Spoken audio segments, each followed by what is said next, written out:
3절 말씀입니다.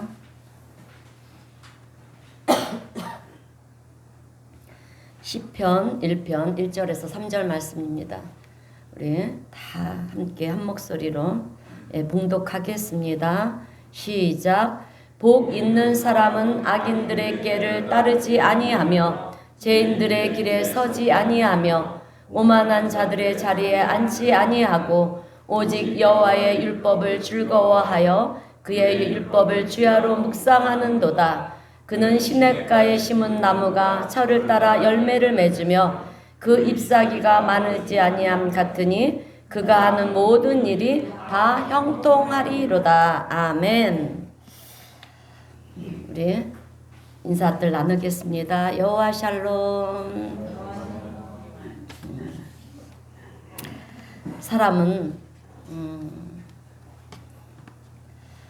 사람은 누구나 다 복을 받고요. 평안히 살기를 원합니다. 그래서 우리가 새해가 되면 새해 복 많이 받으세요. 이렇게 덕담들을 나누죠.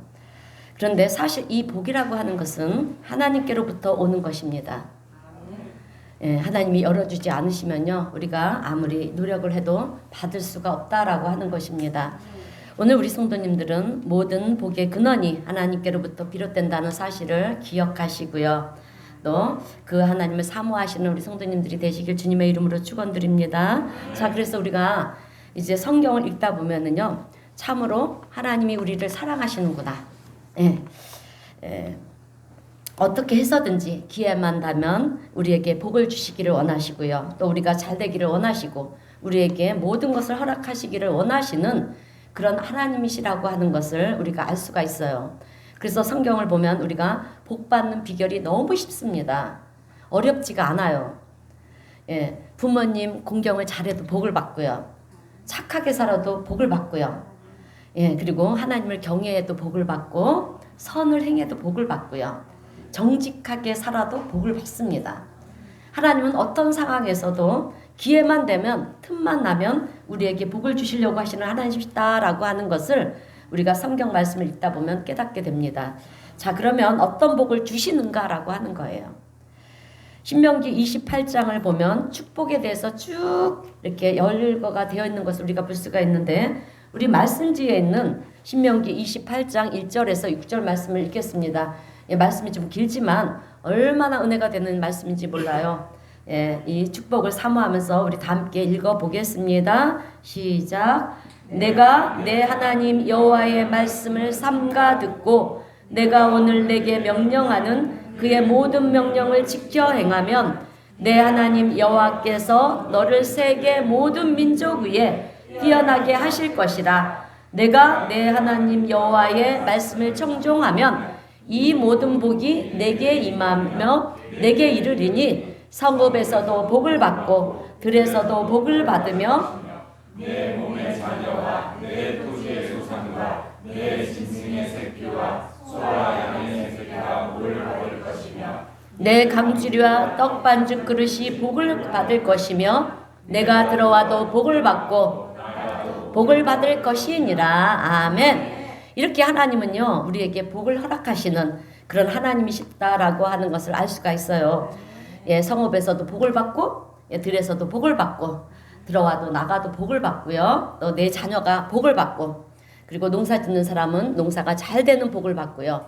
또 가축을 기르는 사람은 가축이 잘 되도록 그 새끼까지 잘 되도록 그런 복을 주신다라고 하는 것입니다.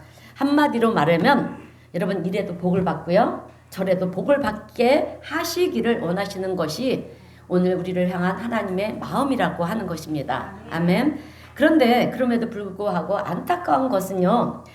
하나님은 그런 복을 쌓아두셨는데 우리를 주시려고 쌓아두셨는데 의외로 여러분 많은 사람들이 그 복을 누리지 못하고 살아가고 있다라고 하는 것입니다. 오늘 우리 성도님들은 매일의 삶 속에서 하나님이 우리에게 예비해 하신 그 놀라운 은혜와 축복을 누리며 사는 복된 우리 성도님들이 되시기를 주님의 이름으로 축원드립니다. 자, 오늘 읽은 본문의 말씀은 시편 1편의 첫 말씀이에요. 시편은 150편의 찬송시입니다. 이스라엘 사람들은요 예배 중에 이제 찬송을 부를 때 곡조 붙은 노래가 따로 있는 것이 아니라 바로 이 시편의 찬송이었어요. 여러분, 찬송이라고 하는 것은요, 하나님 앞에 영광을 올려드리는 것입니다.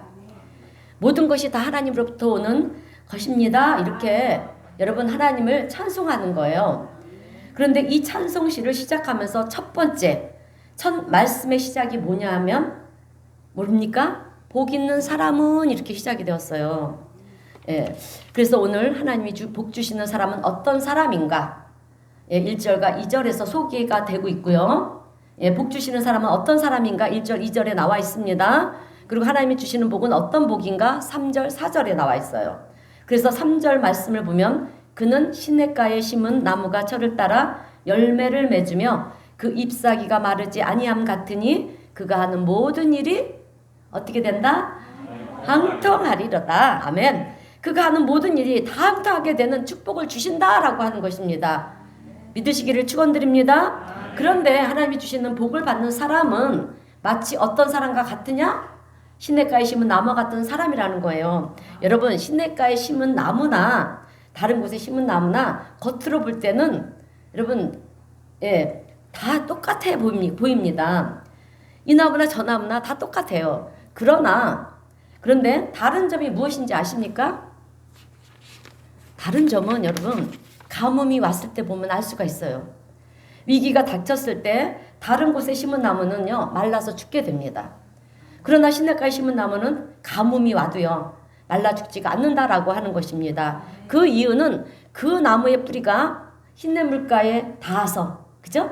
예, 물을 밑으로 공급받기 때문에 그렇다라고 하는 것입니다. 여러분, 우리가요, 인생을 살다 보면 내가 노력한다고 해서 다 성공을 하고 살지는 않아요.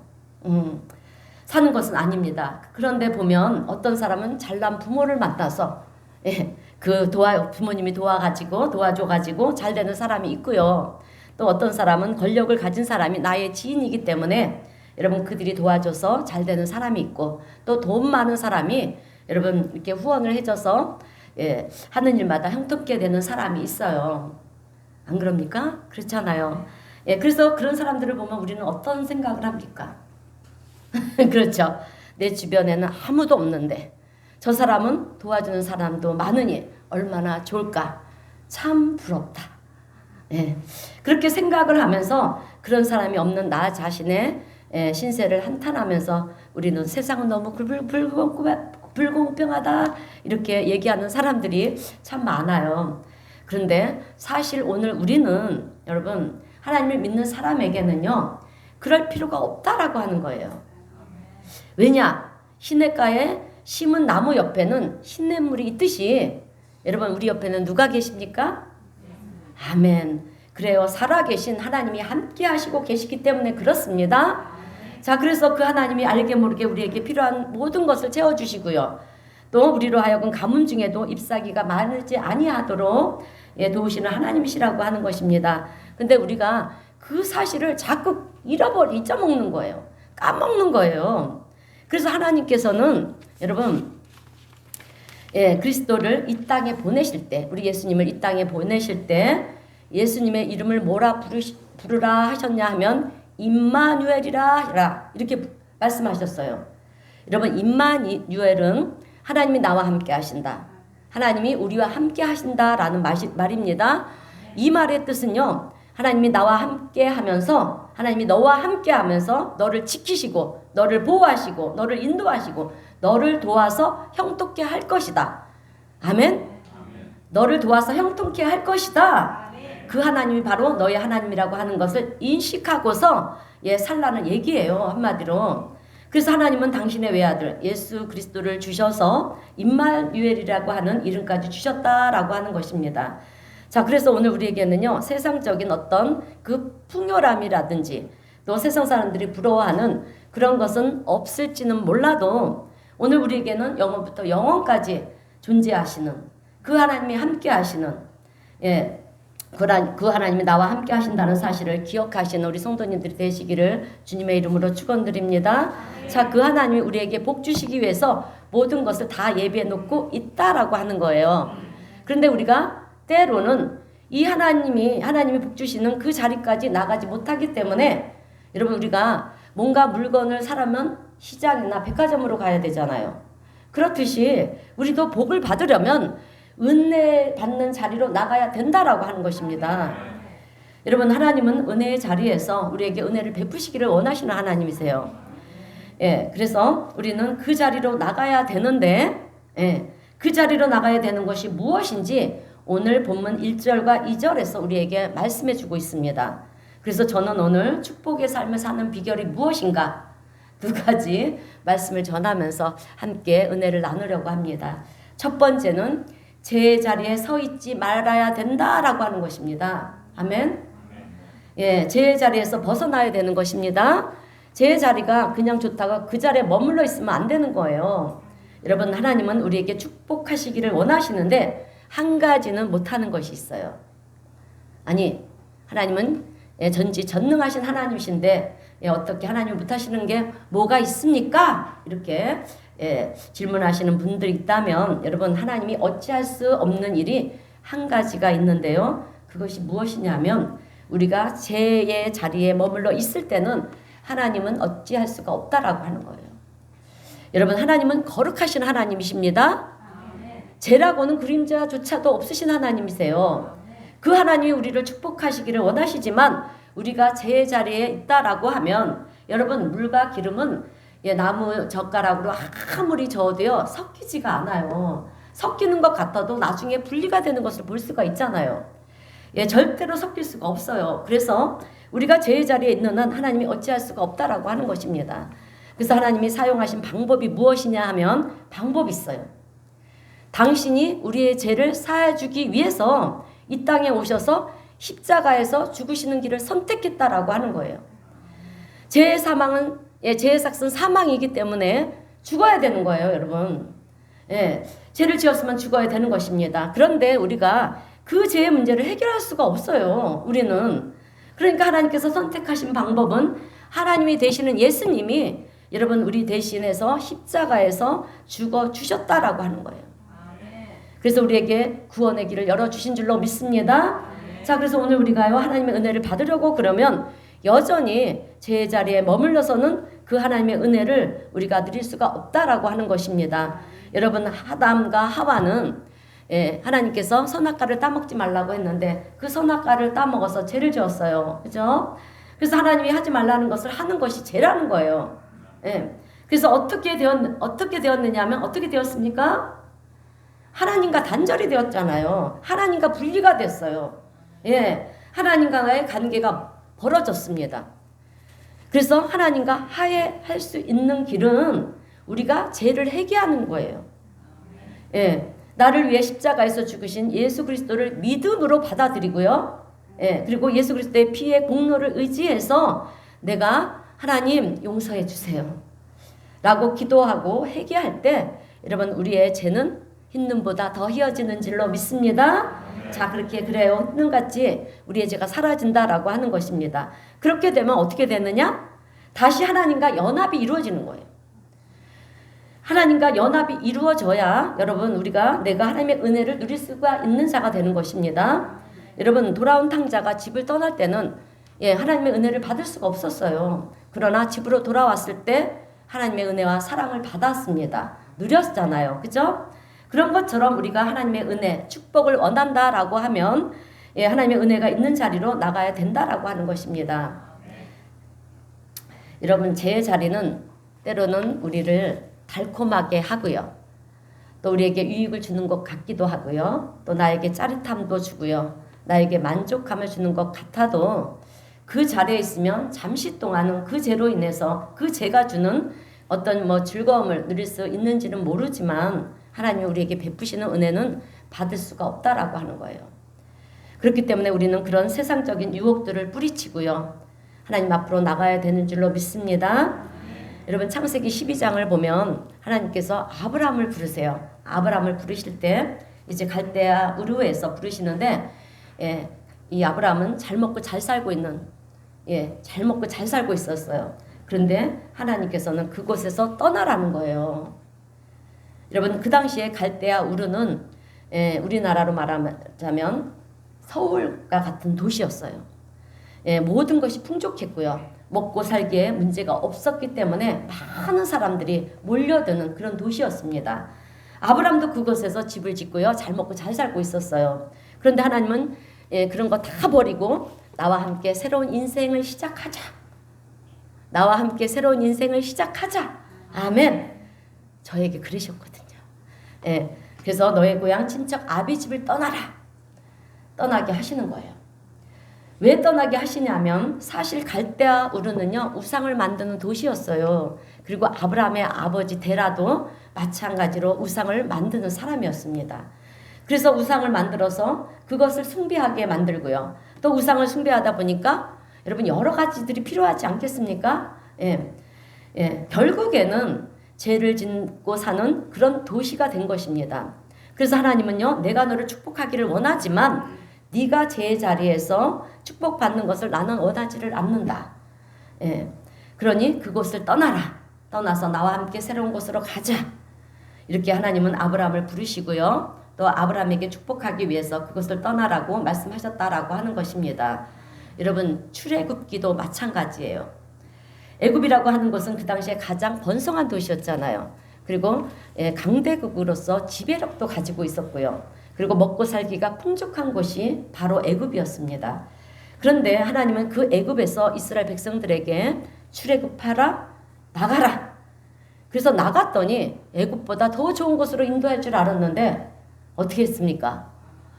강야로 내보내시는 거예요. 강야로 인도하시는 것입니다. 그러니 이스라엘 백성들이 어떻게 하겠습니까? 자꾸 원망하고 불평하잖아요. 아니 우리를 인도해냈으면 애굽보다 더 좋은 곳으로 인도해야지. 어떻게 애굽에도 그런데 애굽에서는 그래도 좀 노동은 좀 힘들었어도 먹고 사는 데는 지장이 없었는데 지금 이 강야에서는 먹을 것조차 없는 곳이잖아. 그러면서 돌아가자. 다시 애굽으로 돌아가자. 그러는 거예요. 그런데 그 모습이 여러분 마치 오늘 우리들의 모습과 같다라고 하는 것입니다. 우리는 하나님을 믿겠습니다. 하나님과 동행하는 삶을 살겠습니다. 그랬어요. 그런데 예전보다 내 삶이 어려워지는 것 같고 상황은 별반 다르지 않는 것 같고 더 잘못돼 가는 것 같으니까 다시 예전으로 돌아가고 싶어하는 그런 마음이 여러분 우리에게는 있다라고 하는 것입니다. 그런데 그런 마음은요 하나님을 슬프게 하는 마음이라는 거예요. 그런 모습을 볼 때 하나님의 마음은 아프시다라고 하는 것입니다. 하나님은 우리에게 새로운 인생을 시작하기를 원하시고요. 또 내가 너에게 정말 귀한 복을 주려고 그러는데 그 가는 과정이 어렵다고 힘들다고 자꾸 포기하려고 그러는데 그러지 마라. 오늘 우리 성도님들은 애굽이 살만하다고, 애굽은 세상을 얘기하는 것입니다. 애굽이 살만하다고 해서 자꾸 그곳으로 돌아가려면 안 됩니다. 내가 여태까지 죄를 짓고 살았어도 먹고 사는 데는 별 이상이 없었어요.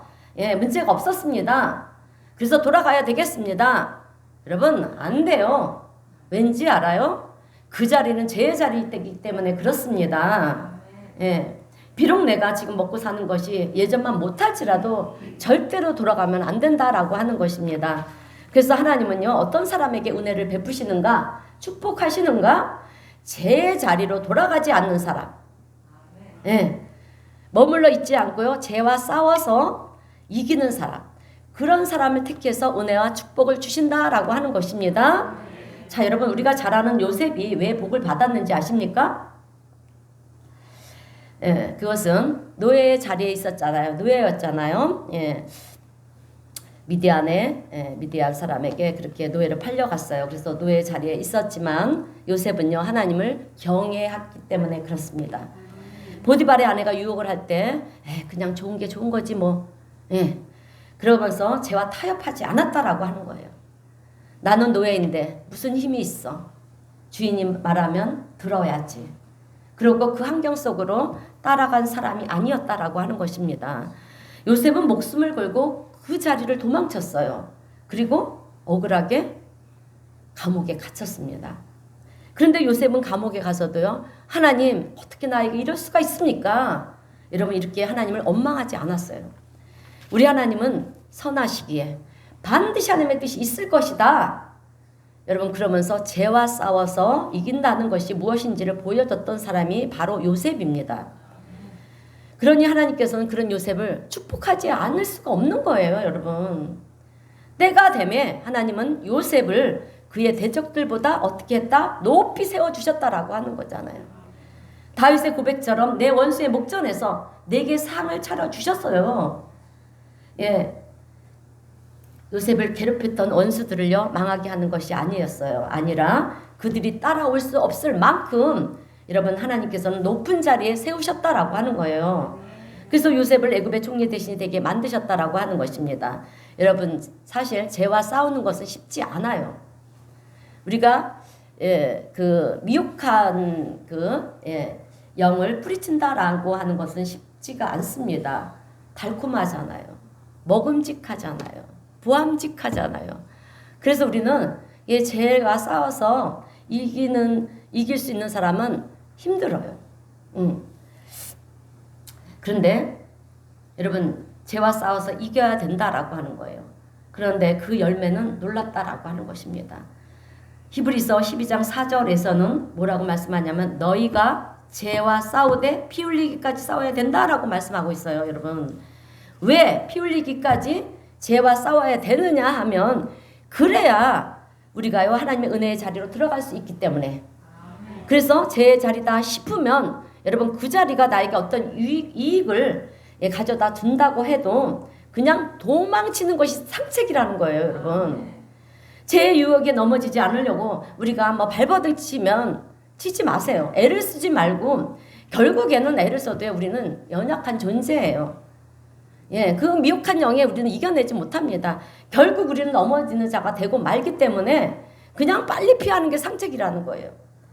여러분 130년 전에 우리나라에 기독교가 들어왔어요. 우리 기독교가 들어왔습니다. 그런데 1903년에 이제 원산에서 이제 부흥이 시작이 됐어요. 그리고 그 부흥이 시작되면서 각 도시마다 이제 부흥의 역사가 일어났는데 1907년 평양에 있는 장대현 장로교회에서 대부흥의 역사가 일어났습니다. 그런데 그 근본에는 회개가 있었다라고 하는 거예요. 길선주라는 장로님, 그 당시에는 장로님이었는데 이분이 이제 나중에 목사님이 되셨어요. 이분이 이제 자기의 죄를 회개를 하는데 내가 남몰래 헌금함에 손을 넣어서 헌금을 착복했습니다. 나는 누구한테 돈을 빌렸는데 그 돈을 아직도 갚지 않았습니다. 내가 이랬다 저랬다 회개를 하기 시작하니까요. 거기에 참여했던 모든 사람들이 자기의 죄를 회개하기 시작을 했다라고 하는 것입니다. 그리고 내가 이제 더 이상 제 자리에 머물러 있지 않겠습니다. 이제는 달라진 인생을 살겠습니다. 그러면서 한 사람 한 사람이 결단하면서 돌아서기 시작하니까 여러분 거기에 성령의 은혜가 여러분 임하는데요. 마치 기다렸다는 듯이 그렇게 하나님께서 성령의 은혜를 폭포수와 같이 그렇게 부어주셨다라고 하는 것입니다. 회개의 역사가 일어나기 시작을 했다는 거예요. 변화의 역사가 여러분 일어나기 시작을 했다라고 하는 것입니다. 그래서 그것을 계기로 우리 한국교회가요. 단단하게 그렇게 세워져 가기를 시작했다라고 하는 것입니다. 여러분 이런 역사적인 사실을 볼 때도 하나님은 죄를 누이치고요. 회개하는 심령에 복을 주시는 하나님이시다라고 하는 것입니다. 그런데 우리가 회개를 얘기할 때 한 가지 꼭 기억해야 될 것이 있어요. 그것은 회개라는 것은요. 단순히 누이치는 것이 회개가 아니에요. 내가 잘못 살아왔구나. 내가 이것은 잘못했구나. 내가 그 사람에게 해를 끼쳤구나. 미안하다. 정말 미안하다. 이것이 회개가 아닙니다. 회개를 헬라어 원전에서 보면은 메타노니아라고 말을 하고 있어요. 여러분 메타노니아는 쉽게 말하면 유턴입니다. 유턴. 우리가 차를 몰고 가다가 지나치게 되면 여러분 어떻게 해야 됩니까? 유턴을 해서 다시 돌아와야 되지 않습니까? 내가 잘못된 길을 가고 있었으면 여러분 잘못된 길을 간 만큼 우리는 돌아서 다시 와야 되는 거예요. 메타노니아 회개라고 하는 것은요. 내가 잘못된 길로 가고 있었구나. 그러면서 계속 여러분 가는 것이 아니라 돌아서는 것입니다. 돌아서서 다시 원래의 자리로 돌아오는 거예요. 그것을 우리는 회개라고 얘기를 합니다. 그래서 회개는요, 반드시 무엇이 따라야 되냐? 행동이 따라야 된다라고 하는 것입니다. 그래서 세례 요한이 유대인들을 향해서 뭐라 외치냐 하면 이 마태복음 3장 8절에서 진짜 회개는 회개에 합당한 열매를 맺어야 된다라고 그렇게 얘기를 했어요. 그래서 우리가 회개에 합당한 열매를 맺고요. 제자리에 머물러 있지 않고요. 돌아서게 되면 하나님께서는 어떻게 하시느냐?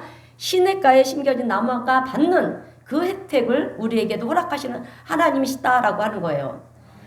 그래서 제자리에 머물러 있고서는 그런데 절대로 하나님의 은혜가 우리에게 임할 수가 없다라고 하는 거예요. 결국 죄는 하나님을 죽게 만들었어요. 그죠? 예. 여러분, 하나님은 우리의 죄 문제를 해결해 주기 위해서 당신의 생명을 주셨습니다. 그것이 예수 그리스도의 십자가예요. 그래서 우리는 죄를 값없이 여겨서는 안 된다라고 하는 것입니다. 죄와 싸워서 이기까지, 피 흘리기까지 싸워야 된다라고 하는 것입니다. 그런데 아니, 요즘 세상에 그렇게까지 하는 사람이 어디 있습니까? 이렇게 생각하시는 분이 계시다면 여러분, 하나님께서는 죄에 대해서 엄격하게 철저하게 피 흘리기까지 싸워라 이렇게 말씀하셨어요. 그렇게 말씀하신 이유는 그렇지 않고는요, 우리가 하나님이 베푸시는 그 은혜의 자리까지, 그 깊은 자리까지 여러분 나갈 수가 없다라고 하는 거예요. 그래서 오늘 본문 1절에서도 뭐라고 그러냐면, 우리 본문 1절 다시 한번 읽어보겠습니다. 시작. 복 있는 사람은 악인들의 꾀를 따르지 아니하며 죄인들의 길에 서지 아니하며 오만한 자들의 자리에 앉지 아니하고. 아멘. 오늘 우리 성도님들은 이 말씀을 명심하시고요. 오늘 우리가 그런 자리에 서 있지 않는 우리 성도님들이 되시기를 주님의 이름으로 축원드립니다. 자, 두 번째로 하나님의 은혜를 받는 사람은 어떤 사람인가? 하나님의 말씀을 의지하며 사는 사람입니다. 아멘. 자, 하나님의 말씀을 철저히 의지해야 되는 거예요. 오늘 본문 2절 말씀을 보면 오직 여호와의 율법을 즐거워하여 그의 율법을 주야로 묵상하는도다. 하나님의 말씀을 의지하려고 그러면 먼저는 하나님의 말씀을 즐거워해야 된다라고 하는 거예요. 왜냐하면 즐거워야 그 말씀을 주야로 묵상할 수 있기 때문에. 그죠? 예. 그런데 즐겁지가 않으면 어떻게 주야로 묵상할 수가 있겠습니까? 예, 성경을 읽는데 즐겁지가 않으면 너무 지루하잖아요. 무슨 말씀인지도 모르겠고. 예, 그래도 순종하라고 그랬으니까. 예, 시계를 순종하라고 그랬으니까 억지로 이제 읽자. 그러고 예, 1시간을 읽은 것 같아서 시계를 보면 10분밖에 안 되고. 그죠? 예. 예. 그러니 지루할 수밖에 없고요. 성경을 읽을 수가 없다라고 하는 거예요. 그런데 성경 말씀이 정말 즐거우면은요, 여러분 주야로 묵상하는 것이 너무 즐겁습니다. 경험을 했거든요. 제가 성경 일독을 한 달 보름 만에 했어요. 그러니 잠을 안 자고 읽었다는 거 아니겠습니까? 그리고 주의 종이 됐어요. 제가 하나님께 공약을 걸었거든요. 뭐라고 했냐면 부르시는데 저는 아닌 거예요. 저는 아닌 거예요. 하나님, 이 세상에 이현순이라는 이름이 나 하나밖에 있는 게 아니고 얼마나 많아요. 번지수 잘못 찾아왔습니다. 그런데도 나와 함께하자, 나와 함께하자. 자, 그러면 하나님 내가 나에게 확신을 달라고. 그래서 제가 그 기드온인가요? 기드온이 그랬잖아요. 그 부르심 앞에, 그죠? 손뭉태기를 갖다 놓고 이 솜이 내일 아침이 되면 땅은 말라 있고 손만 젖어 있게 해달라고. 그러면서 두 번에 그렇게 하나님 앞에 그 이제 표적을 보면서 그 하나님의 부르심에 순종하지 않았습니까? 저도 그랬어요. 하나님, 그때 이제 3월달이 새학기가 들어가는 거잖아요. 근데 1월 중순이었어요. 중순경이었는데 정말 너무 괴로웠어요. 하나님이 택하시면요 그렇게 괴롭혀요. 순종하지 않으면. 그리고 고난이 막 따라요. 그래서 하나님, 그러면 내가 성경을 많이 못 읽었는데 내가 3월달에 입학하기 전까지 이 성경을 일독하게 해달라고. 그러지 않으면 나 안 갈 거라고 그랬어요. 근데 제 잔머리를 쓴 거예요. 일독 못 하잖아요. 그래서 나는 안 갈 것이다 그랬는데요, 세상에 성경에 빠지게 하시는데 잠을 잘 수가 없는 거예요. 너무너무 신기하고요. 막 소름이 끼치고요. 막 하나님과 대화를 하는 그런, 그런 은혜를 받았어요. 그리고 딱 요한계시까지 딱 읽고 나니까 말일 전날인 거예요. 2월. 그래서 제가 등록을 하고 3월 달에 입학을 해서 그렇게 신학교를 가게 됐어요. 자, 그렇습니다. 여러분, 이렇게 성경 말씀이 즐거우면 우리가 주야로 묵상할 수가 있다라고 하는 거예요. 그런데 여러분, 그래서 우리 자녀들을 한번 보세요. 컴퓨터 게임할 때 어떻습니까? 너무 즐거워하잖아요. 너무 즐거워하다가 못해 밤을 새우기까지 하잖아요. 자기가 즐거워하니까 주야로 해도 그것이 즐거운 것입니다. 밤을 새우면서 하는 거예요. 여러분, 우리는 내가 좋아하는 것을 하다 보면 시간 가는 줄도 몰라요. 그죠? 때로는 밤을 새우기도 하잖아요. 그런데 성경 말씀은 왜 그렇게 주야는 뭐 고사하고 그죠?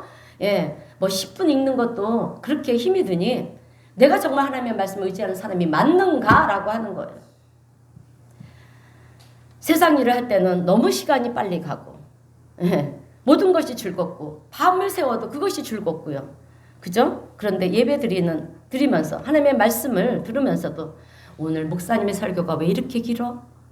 길지 않은데. 별로 길지 않은데. 빨리 끝났으면 좋겠고 즐겁지가 않다라고 하는 것입니다. 여러분.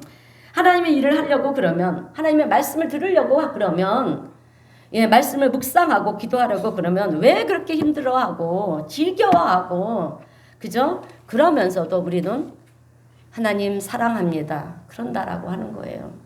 그거는 위선이라고 하는 것입니다.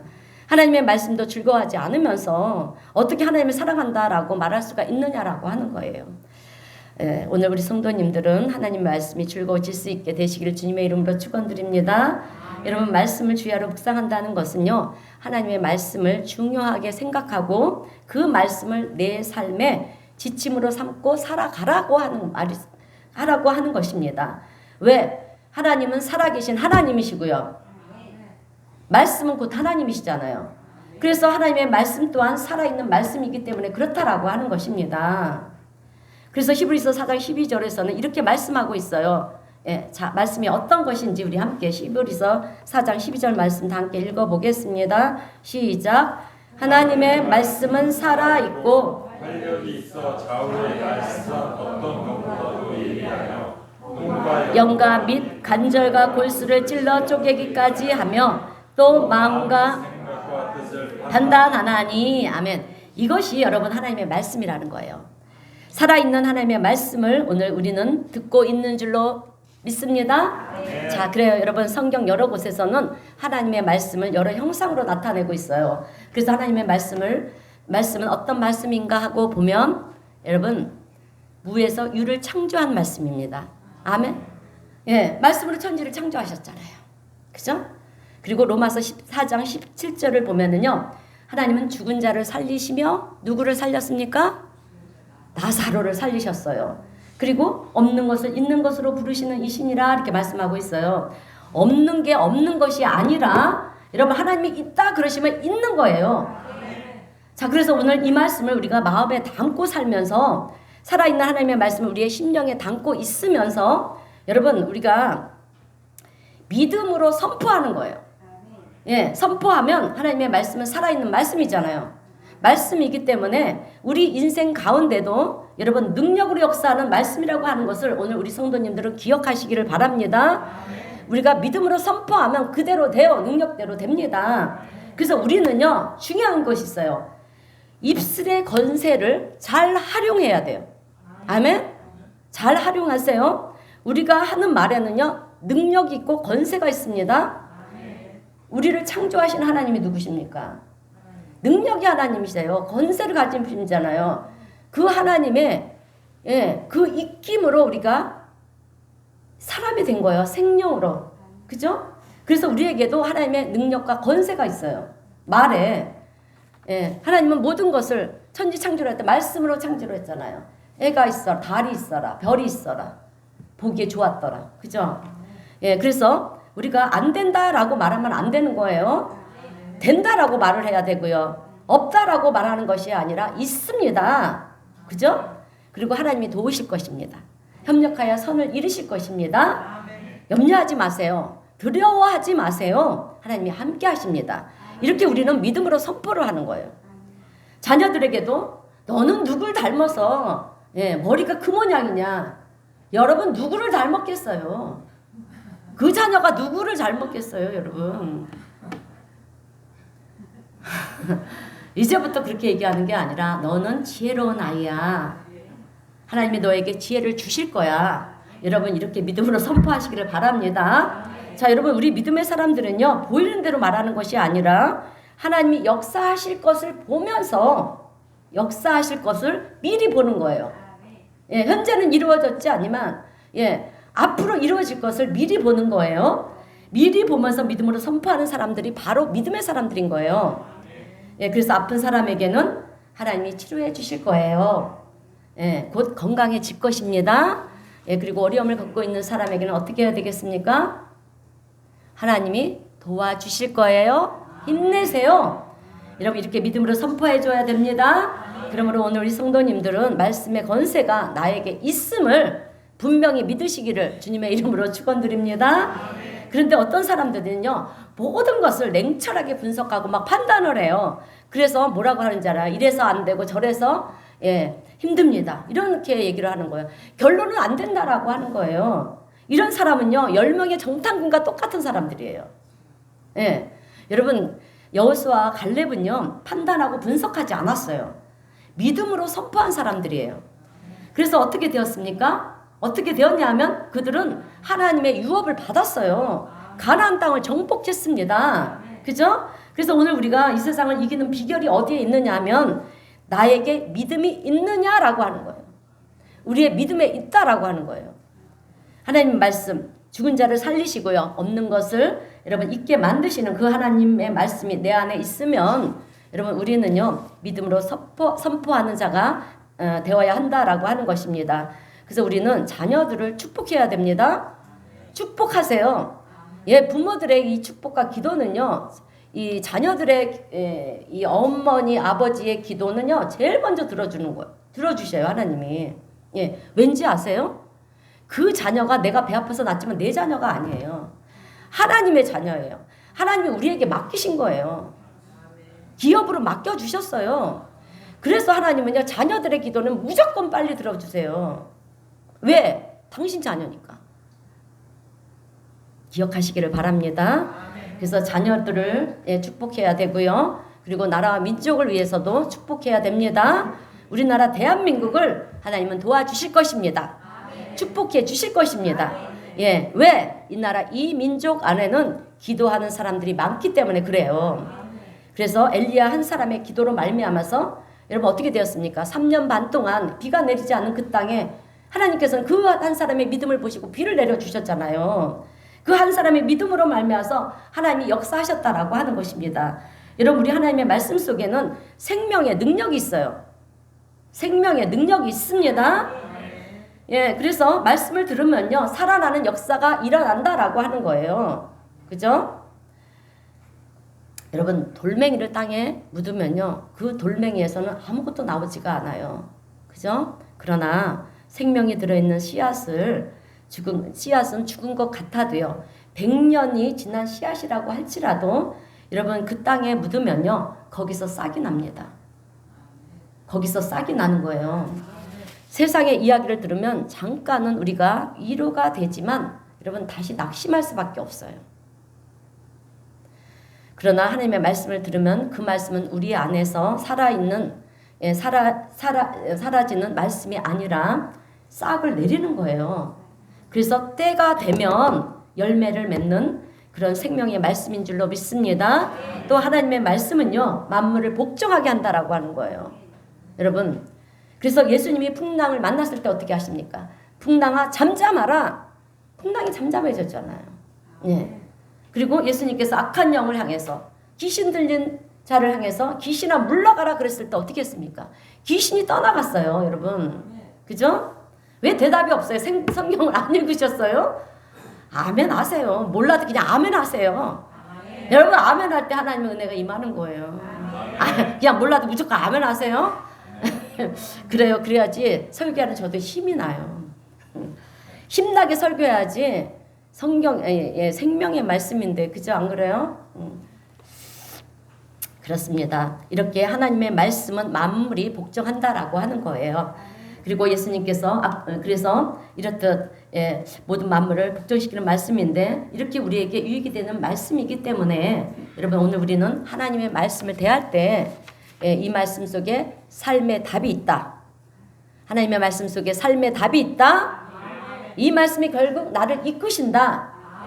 이 말씀이 정답이다. 이렇게 하나님의 말씀을 신뢰하시고요. 평생을 하나님의 말씀만을 의지하는 우리 성도님들이 되어야 할 줄로 믿습니다.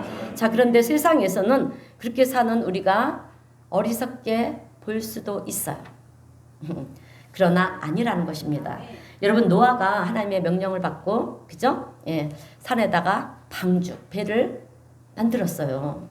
만들었을 때 세상 사람들은요 노아를 어리석게 봤어요. 그래서 요즘 말로 왕따를 시켜버렸습니다. 그런데 마지막에 여러분 어떻게 되었냐 하면 어떻게 되었습니까? 비가 쏟아질 때 여러분 노아 방주 앞으로 사람들이 많이 모여들었지 않았겠습니까? 그러면서 살려달라고 문 좀 제발 열어달라고 아마 그랬을 거예요. 그런데 여러분 때는 늦은 것입니다. 창세기 7장 4절 말씀을 보면 하나님께서 40주야를 그러니까 40일 동안 밤낮으로 여러분 우리가 하루만 막 폭우가 쏟아져도 어떻게 합니까? 하루만 우리 범람하잖아요. 그러니까 40주야 40일을 밤낮으로 그렇게 막 비를 퍼부었으니 어떻게 되었습니까? 다 쓸어버렸다라고 하는 거예요. 노아의 가족들만 여덟 식구들만 구원하고 지면을 다 쓸어버리셨어요. 자, 그래요. 여러분 사도 바울은 평생 자랑하는 것들을 세상 사람들이 부러워하는 것들을요 모두 배설물로 여기고요. 하나님의 말씀만을 의지했습니다. 그리고 그의 고백 가운데 가장 귀한 고백이 무엇이냐면 고린도전서 2장 2절입니다. 내가 예수 그리스도와 그가 십자가에 달린 것 외에는 내가 아무것도 알지 않기로 작정하였습니다. 이렇게 고백을 했어요.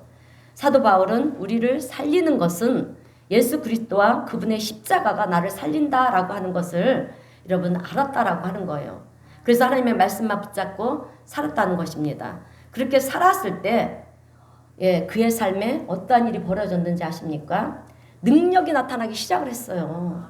그죠? 그래서 예수님이 그러하셨던 것처럼 이제 사도 바울도요. 놀라운 기적의 역사가 그의 삶 속에서 끊이지 않았다라고 하는 것입니다. 그래서 오늘 복받는 사람은 어떤 사람이냐? 오늘 본문 시편 1편 1절 2절 말씀을 묵상하시기를 바랍니다. 그리고 여러분 우리는요. 이 죄의 자리에 머물러 있지 않으려고 사실 몸부림치는 우리가 되어야 해요.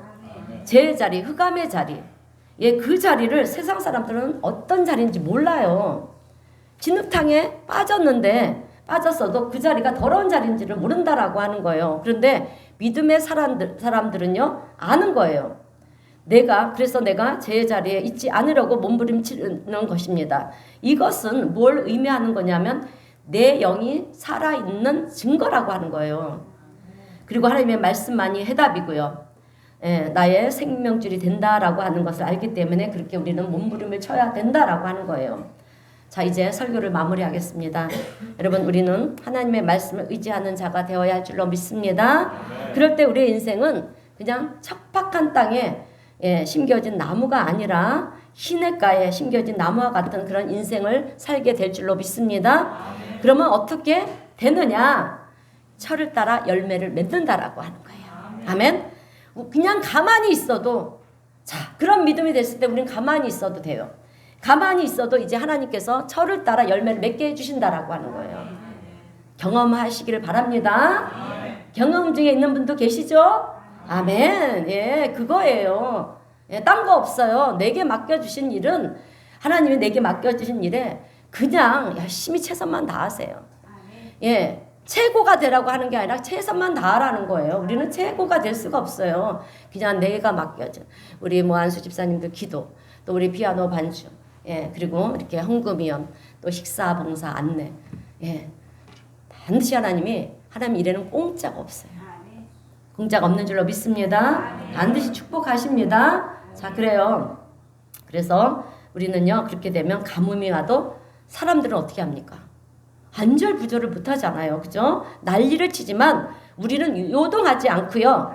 예, 잎사귀가 마르지 않다라고 하는 것입니다. 자, 그리고 우리가 하는 모든 일이, 모든 행사가 어떻게 되느냐면 형통하게 되는 줄로 믿습니다. 오늘 말씀을 얘기해 주잖아요. 예, 정답을 얘기해 주시잖아요. 믿으십니까? 믿으시기를 바랍니다. 왜? 하나님의 약속의 말씀이잖아요. 예. 예, 하나님이 분명히 말씀하셨기 때문에 우리는요, 하나님, 내가 그런 삶을 살게 될 줄로 믿습니다. 내가 그런 삶을 살게 될 줄로 믿습니다. 그러면서 하나님은 우리에게 그렇게 내가 고백을 하면은요, 근데 하나님은 우리에게 여러분 말씀하시는 거예요. 뭐라고 말씀하시냐면 앞에 선행 조건을 지켜라. 여러분 선행 조건이 무엇이냐면 여러분 무엇이겠습니까? 오늘 말씀 두 가지 말씀을 줬잖아요. 선행 조건은요. 첫 번째로 제자리에 서 있지 말라라고 하는 것이고요. 두 번째는 하나님의 말씀을 즐거워해야 된다라고 하는 거예요. 예, 내 삶에 하나님의 말씀을 지침으로 삼고 살아야 된다라고 하는 것입니다. 그리할 때 이 두 가지를 지킬 때 하나님께서는 우리에게 약속하신 시냇가에 심겨진 나무와 같은 그런 축복을 우리에게 허락하시는 하나님이 되시는 줄로 믿습니다. 자, 그러므로 오늘 우리 성도님들은요, 하나님이 나와 함께 하신다는 이 사실을 분명히 믿으시고요. 세상 가운데 날마다 믿음으로 승리하는 복된 우리 성도님 모두가 되시길 주님의 이름으로 축원드립니다. 네, 기도하겠습니다. 사랑과 은혜가 풍성하신 하나님 아버지, 오늘도 은혜에 감사합니다. 오늘 말씀을 통해서 정말 시냇가에 심겨진 나무와 같은 그런 인생을 살아가는 우리 성도님들이 되게 하여 주시옵소서. 먼저는 제 유혹을 이길 수 있는 힘도 주시고요. 또 하나님의 말씀을 읽고 들을 때 하나님의 말씀을 즐거워하며 또 그 말씀이 주는 하나님의 놀라운 은혜와 축복을 받는 우리 성도님 모두가 되게 하여 주시옵소서. 그래서 늘 우리가 어디에 있든지 우리 주님으로 인하여 기뻐하고 감사하며 영광 올려드리는 믿음의 복된 우리 성도들이 다 될 수 있도록 우리 하나님 축복하시고 은혜를 베풀어 주실 줄로 믿습니다.